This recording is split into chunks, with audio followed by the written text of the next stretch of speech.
بسم اللہ الرحمن الرحیم۔ اسلامی تاریخ کی 10 عظیم ترین جنگیں۔ نمبر 1 جنگ بدر سن 624 میں لڑی گئی حق اور باطل کی فیصلہ کن جنگ، جس میں مسلمانوں کی قیادت حضرت محمد صلی اللہ علیہ وسلم کر رہے تھے اور صحابہ کی تعداد 313 تھی۔ جنگ قادسیہ نمبر 2 سن 636 میں لڑی گئی۔ اس میں ساسانی سلطنت کی قسمت کا ستارہ غروب ہو گیا اور مسلمان دنیا کی سب سے بڑی طاقت بن کر ابھرے۔ حضرت عمر فاروق اعظم کے عہد میں عراق کے میدان قادسیہ میں لڑی گئی، جس میں مسلمانوں کی قیادت حضرت سعد بن ابی وقاص کر رہے تھے اور مسلمانوں کی تعداد تقریباً 40,000 تھی۔ نمبر 3 جنگ یرموک سن 636 میں لڑی گئی، جس میں مشرقی رومی سلطنت بازنطینی کا سب سے اہم صوبہ سوریہ، آج کا شام، فلسطین، اردن، لبنان، مسلمانوں کی جھولی میں آ پڑا۔ یہ بھی حضرت عمر کے عہد میں اردن کے علاقے یرموک میں لڑی گئی۔ مسلمانوں کی قیادت حضرت خالد بن ولید رضی اللہ تعالیٰ عنہ کر رہے تھے اور مسلمانوں کی تعداد تقریباً 30,000 تھی۔ نمبر 4 جنگ عین الجالوت سن 1260 میں مصر کے مملوک اور ایران کے اہل خانے منگولوں کے درمیان لڑی گئی۔ منگولوں نے پچھلی 4 دہائیوں سے پوری اسلامی دنیا کو تباہ و برباد کر دینے والے وحشی منگولوں کو پہلی بار اسلامی لشکر نے شکست دی اور یہ ریلا فلسطین سے آگے نہ بڑھ سکا۔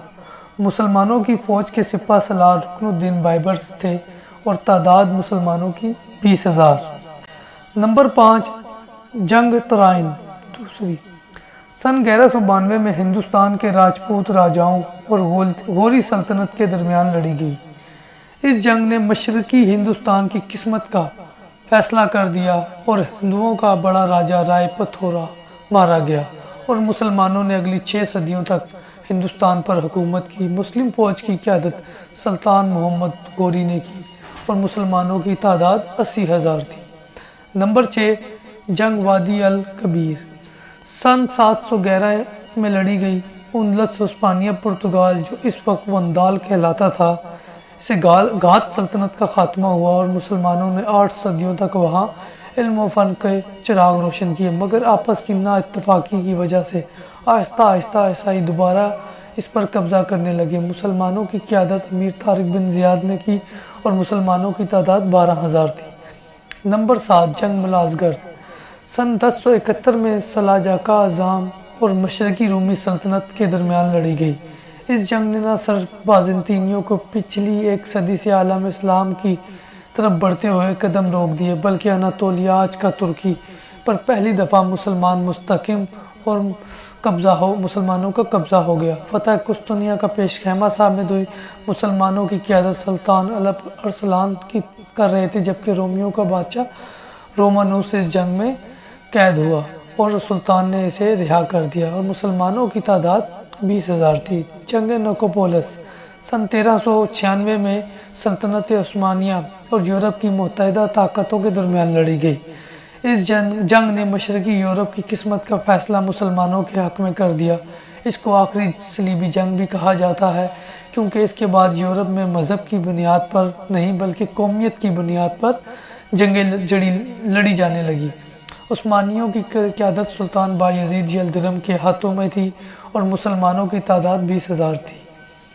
نمبر 9 جنگ کوہانا سن 1527 میں نوزائیدہ مغلیہ سلطنت اور ہندوستان کے راجپوت راجا رانا سنگرام سنگھ کے درمیان ہوئی اور راجپوتوں کے تقریباً 3.5 صدیوں بعد ایک بار پھر مرکزی ہند کی طرف بڑھتے قدم رک گئے اور ہندوستان میں مسلمانوں کی سلطنت ایک دفعہ پھر استحکام کی راہ پر چل پڑی۔